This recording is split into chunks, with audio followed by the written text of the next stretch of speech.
Oke, Disciples, ketemu lagi. Ini jadi video cepet aja ya. Kita ketemu lagi di Disciples Media kali ini. Nah, kali ini aku pengen sedikit sharing sama kalian. Ini kita mau bicara tentang self leadership. Nah, kalau misalkan ngomongin leadership itu biasanya di luar sana itu banyak banget ya pemateri, seminar atau apa itu yang ngomongin soal leadership atau kepemimpinan yang memimpin orang lain. Nah, tapi kalau ngomongin self leadership atau memimpin diri sendiri itu kayaknya lebih sedikit ya, atau jarang, bisa dibilang jarang. Nah, kali ini aku pengen sharing sama kalian soal self leadership.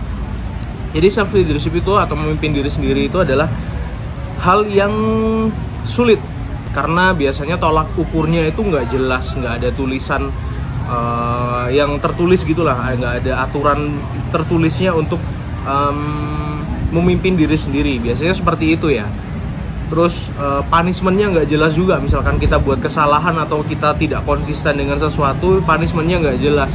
Banyaklah hal yang membuat kita excuse juga. Misalkan kalau kita misalkan memimpin diri sendiri. Nah, jadi memimpin diri sendiri itu bisa dibilang susah karena hal-hal itu tadi. Nah, tapi untuk memimpin diri sendiri kita bisa tanamkan 6 hal yang sudah aku siapin buat kalian. Nah, 6 hal ini apa aja? Yang pertama adalah self identity atau identitas diri kita itu harus jelas karena itu adalah pondasi kita. Nah, misalkan kita udah tahu identitas diri kita, artinya kita sudah punya pondasi yang kuat. Nah, ngomongin self identity itu apa aja sih yang termasuk self identity? Self identity itu dibagi dua, ada self acceptance dan juga self worth. Jadi kita kita menerima diri kita apa adanya. Itu bisa dibilang dengan self acceptance. Kita menerima diri kita apa adanya. Kekurangan kita tahu, lalu kelebihan kita tahu, dan kita bisa menerima kekurangan kita, dan kita bisa mengimprove kelebihan kita gitu. Terus self worth. Jadi kita tahu harga diri kita atau kita tahu nilai diri kita gitulah ya. Bahwa kita adalah orang yang berharga, kita punya banyak hal, kita sudah dikasih talenta sama Tuhan. Kalau kita tahu itu berarti kita punya self identity yang kuat. Artinya kita sudah punya identitas yang kuat. Kalau belum gimana? Ya coba self acceptance dan juga self worth-nya diperbaiki dulu. Yang kedua, kita punya purpose atau kita tahu ke depan kita mau buat apa. Nah, pertanyaannya kalau nggak tahu gimana ya? Tanya Tuhan. Kalau misalkan kita nggak punya purpose, gimana kita mau memimpin? Gimana kita mau memimpin diri kita gitu. Jadi kita harus punya purpose ke depan, kita tahu mau berbuat apa gitu. Lalu yang ketiga ada kita harus tahu daftar aset yang Tuhan sudah titipkan ke kita. Banyak aset yang sudah Tuhan titipkan ke kita. Ngomongin aset itu nggak cuman hal-hal materi ya, tapi ngomongin aset itu juga ada knowledge atau pengetahuan, ada waktu, dan tentu saja materi juga nggak lepas dari aset yang Tuhan sudah titipkan sama kita gitu. Jadi kalau misalkan kita udah dikasih knowledge, gunakan knowledge kalian dengan maksimal supaya kalian bisa memimpin diri kalian. Lalu gunakan waktu kalian dengan bijak. Dan yang terakhir, gunakan uang kalian atau materi yang sudah kalian punya itu dengan bijak. Jangan diboros-borosin gitulah ya. Kalau pakai kita pakainya dengan bijak gitu.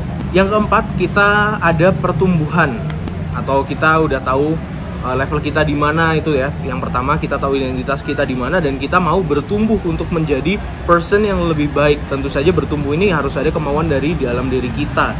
Dan kemauan ini yang biasanya buat kita bisa bertumbuh menjadi orang yang lebih baik itu tadi. Yang kelima ada habit. Nah,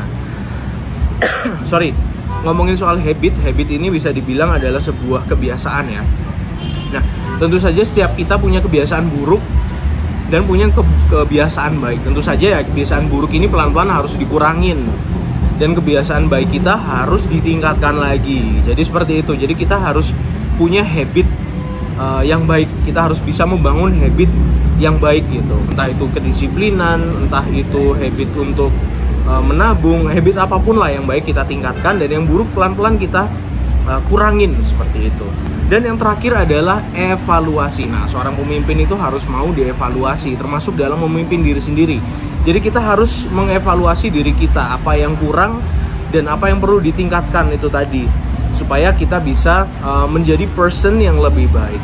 Jadi itu sedikit sharingku soal self leadership, ini sedikit inspirasi ya. Jadi aku lagi belajar baca-baca dan ini aku catat beberapa poin. Jadi aku pengen sharingin sama kalian poin soal self leadership, karena kalau ngomongin soal leadership memimpin orang lain itu udah banyak, tapi memimpin diri sendiri kayaknya lebih sedikit gitu lah. Dan ini sedikit sharing dari aku, dan semoga sharing ini bermanfaat buat kalian semua. Oke, sampai ketemu di episode selanjutnya.